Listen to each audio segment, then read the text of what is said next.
decision. He's a fantastic quarterback.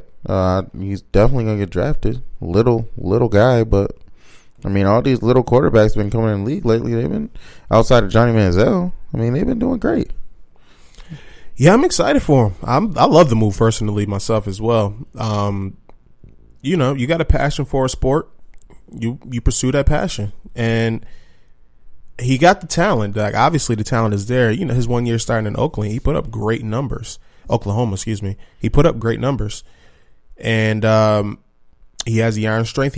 He's that quarterback with, he has rare athleticism at the quarterback position, and like, you know, i.e. Lamar Jackson. That's where the comparisons are going to come in. In terms of a thrower of a football, he's more polished than Lamar Jackson was coming out of Louisville. So the talent is definitely there. Obviously, the size is a concern. You know, he's 5'10", $180, $185. Mm-hmm. And he's a small guy. Yeah, he's a small dude, like a slot receiver. So obviously, you know, if you're an NFL team that's in need of a quarterback, that's definitely going to play a factor in you drafting him. But from what I've seen from him, he's a natural born leader. He has the talent. He puts in the work. And Matt Miller from Bleacher Report, he had an interesting take on it. And he stated that, you know, Kyler Murray has not been preparing over the last 4 years to be an NFL quarterback. So he's going to have to definitely hire an NFL quarterback coach, which he said that he's going to do. And he has to ramp it up a lot, because there's probably a lot to his game that he made up based on his athleticism on the field. So I think he puts in the work. I think he puts in the necessary work to take that next step. And in terms of like his draft capital, I do agree with you. I think a team is definitely going to take a first round flyer on him. And his literally so random. Like, he can literally go, like you said, a team can trade up number 1 for him and go get him, because I don't think Arizona takes him. They said that they're locked in on Rosen. Or, you know, Oakland at number 4, or Jacksonville, the New York Giants. Or he can go all the way down to fucking 32 and get drafted by the Patriots to be Tom Brady's replacement over the next couple of years. So where he goes, I honestly can't say right now. You know, the combine's coming up. I want to see, he's going to be there performing. So that's going to be see how he tests. And then you got the pro days and things of that nature there. So we should see. They got 9 spots for him to go. They got Cardinals, Bengals, Broncos, Jaguars, Dolphins, Patriots, Giants, Raiders, and Redskins. Those are the 9 teams that NFL scouts have been thinking that will trade up and draft, or just draft if he's available. Right. So the main thing that I love about it is that he has a very high stock right now. So, like you said, 9 teams that could potentially draft him in that first round. Quarterbacks are such a premium. Somebody's going to give him a shot. And then, like I said, if push comes to shove and it doesn't work out in the NFL, go back to baseball. Yeah. You know what I'm saying? Tim Tebow, that jump. Precisely. And exactly. Tim Tebow didn't get drafted in the first round in baseball, did he? I know he got drafted in the NFL for first round, but baseball, yeah. I don't know when he got drafted in baseball, but he did get drafted. Yeah. Yeah, so yeah, exactly. Tim Tebow, that shit. Plus, Kyler Murray could make history. He can be the first player ever drafted first round in baseball and also first round in football. So that'd be pretty dope. Black excellence. Well, then yeah, Tim Tebow wasn't drafted first round. All right. Let's go ahead and transition into basketball, NBA basketball. All right. So before we get into All-Star Weekend, so there was a couple of a couple of topics I wanted to talk about. I'm not sure if you were seeing the Magic Johnson shit that was going on with Ben Simmons. Kind of, but not really. I really didn't give it too much emphasis or thought. Yeah, obviously I followed it because Sixers my team. Yeah, and Magic Johnson, greatest point guard of all time. But so it was reported that Magic Johnson requested permission to meet with Ben Simmons in the offseason to discuss quote unquote big guard secrets. And Magic Johnson quoted saying, Rob Pelinka called me and said that Ben Simmons wanted to talk to Hall of Famers after the season. Magic was on the list. He asked for authorization. I said no. This was over a month ago. Excuse me. That was Elton Brand saying that. And Magic had brought this up. Was it before the game or before we played the Lakers on Sunday or after? I forget how it worked out, but he brought it up. And Magic or Elton Brand said that he had shot that down as about a month ago. And then this led to the league looking into it for tampering issues, saying that the league office is looking into whether any contact took place between Ben Simmons and the Los Angeles Lakers that violated NBA rules. That's per Woj, and that was from NBA spokesman Mike Bass. And then further investigation, they found that there was no tampering. And also what was left out of the story was that Ben Simmons had reached out pretty much.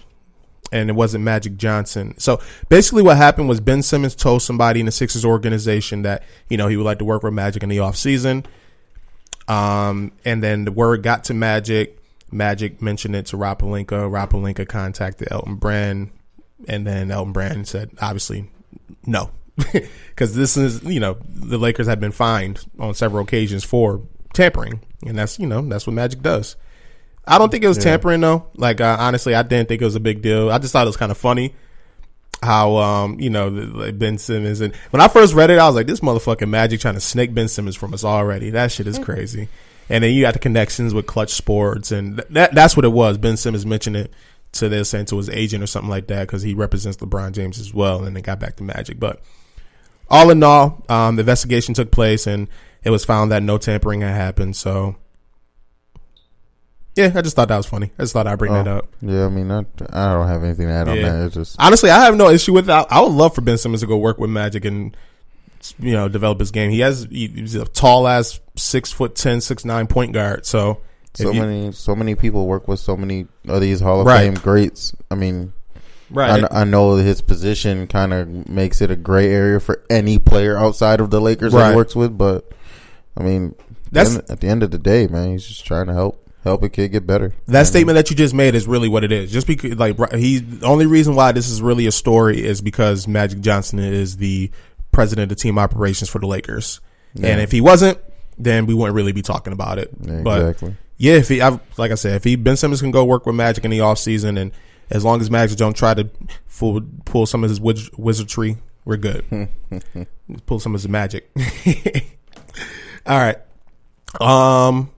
All right, so All-Star Weekend. This upcoming weekend, Friday, we have the celebrity game.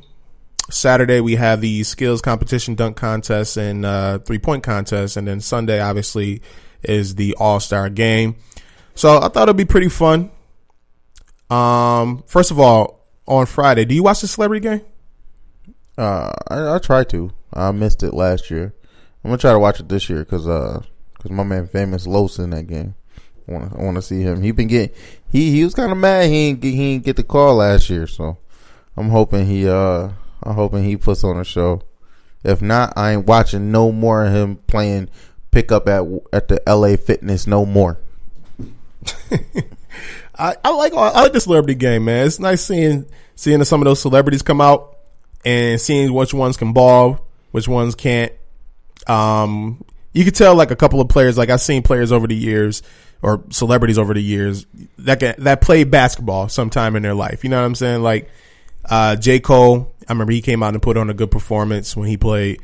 I remember performances by. Didn't he get a dunk off? Yeah, he got a dunk. T.O. played pretty well in those games. Quavo's making a return again. Yeah, Quavo's making a return. Yo, you know who was my favorite players though from those celebrity games that I've ever seen? When Barack Obama was in office and he had my man Ernie Duncan I think he's the Secretary of Education. Yeah, dude that can really ball. That motherfucker was nice. Yeah, the dude that can really ball. Yo, so. he was legit nice. I was watching the play. I was like, yo, this dude he's different from these boys right now, man. He can actually ball. Yo, I'll never forget this. He had this pass to, I think it was to Skylar Diggins or Candace Parker or somebody, where he caught it in the post and then did it behind the head pass. That shit was the cleanest shit I ever seen in a celebrity game, son. Shout out to my man Ernie Duncan. I don't think he's playing no more, but I just thought that was pretty cool. So I like the celebrity game. Quavo's returning. He had a good performance last year, so that's pretty dope. Can you think of an MVP for the game? I really don't even know who's in it besides Quavo and who you just said. A couple big names: JB Smooth, Dr. Oz, Rhapsody, Terrence J, Amanda Seales. She just had a special on Netflix. Ronnie 2K, Hassan Minaj, the comedian Ray Allen. I got a feeling that Stephanie Dolson, and Asia Wilson, Jay Williams. There's a few people in here. I got a feeling that Ronnie 2K, he's gonna be trash. He gonna bring down the stock of 2K. Yeah, I can see some shit like that. I don't know. He just seemed like one of those dudes that's just gonna be ass. Give me Quavo. Just give me Quavo just because I seen him play. I'm taking my man Famous Los, man. He gotta step it up, man. All right, so All-Star Saturday. I want to go ahead and we can start from the beginning. So the first event that's going to take place is the Taco Bell Skills Challenge. And I want to get your prediction of the winner for this one here. So we got Mike Conley, we got Luka Doncic, De'Aaron Fox, Nikola Jokic, Kyle Kuzma, Jason Tatum, Nikola Vucevic, and then Trae Young, all participating in the skills competition. So out of those names, who you liking? De'Aaron Fox. De'Aaron Fox. Yeah. Okay. Yeah, that boy is nothing but speed. He just a little speed ball packed into a speed box, packed into a speed ship, packed into a speed universe. That boy is nothing but speed, man. That shit is crazy. But speed is only one part of it, man. And he got that whoop whoop whoop whoop. Speed is one part of it. You gotta be able to pass. He got all that. You gotta be able to make that 3-pointer at the end of that that obstacle course. I'm just saying, you got to be accurate with your passes and everything. So yeah, he got to be fast. I mean, that definitely plays a big factor. Don't get me wrong, but who you taking? I'm going with one of the big guys, man. Give me the Joker. Give me Jokic. Like before Dinwiddie won last year, I think the big guys was like they won the last two. Yeah, which was very impressive. And I like this skills competition be heated. I think who was it? Karl Anthony Towns won. Lauren McElderton. Didn't he marketing? Yeah, him. Didn't he go in the final for one? I think so. Because they usually have like it's the big versus the little. Yeah, they usually have one big guy, one little guy. Yeah, that's how they do Which I thought was excellent. When they first did it, I was like, why would they do that? Like, obviously the little guy going to win. But then Karl Anthony Towns won. And yeah, because he hit the shot. And then did Porzingis win? Some other big dude another big dude won. Maybe it was Jokic again. I don't remember. I don't either. But yeah, I thought it was Lauren. I'm rolling with the big guy, man. Give me Jokic. I think Jokic should get it done this year. Okay. I like it. And then my sleeper pick would be Trae Young. Trae Young been having a really good season, by the way. He gonna pull his shot from half court. I wouldn't be surprised. That boy got range. And then, by the way, shout out to the Hawks. They beat the Lakers yesterday. Yeah, that was a good game. And Trae Young put on a really good performance. Yeah, my man John Collins had a good game. John Collins, 22 points. Yo, John Collins been balling this season. Oh yeah, full facts. It's just that he elevated his game so much. It's just like the Hawks on a good team, but they got potential. He was expected to make that leap coming into the year, and then he got hampered in the first I think it was like month or two by that ankle injury that kept him out for the majority of the beginning of the year. I think he was out the whole November. Yeah, but yeah, that's what's up, man. What's up for him? They got a nice little young team, young little core over there. Yeah, man. If they can get themselves like one of them, like RJ Barrett or fucking, I don't think was Zion fit with John Collins. They put that in their front court. They at the 4, so if they got Williamson, I don't think that would look right. That'd be interesting to see. Yeah, shout out to the Hawks. They young up and coming team. All right, but yeah. So your pick was De'Aaron Fox. I'm rolling with Jokic. All right. Yep. 3-point contest. This is probably the one I'm most excited for, honestly. Dunk contest is the dunk contest, but this 3-point competition is about to be crazy. So the participants here, we have Devin Booker from the Suns, Seth Curry from the Trailblazers, and then of course his brother Steph Curry from the Warriors, Danny Green from the Raptors, Joe Harris from the Nets, Buddy Hield from the Kings, Damian Lillard from the Blazers, Chris Middleton from the Bucks, Dirk Nowitzki from the Mavericks as a special participant, and then Kimba from the Hornets. Mm-hmm. I'm gonna kick us off here first. Mm. All right.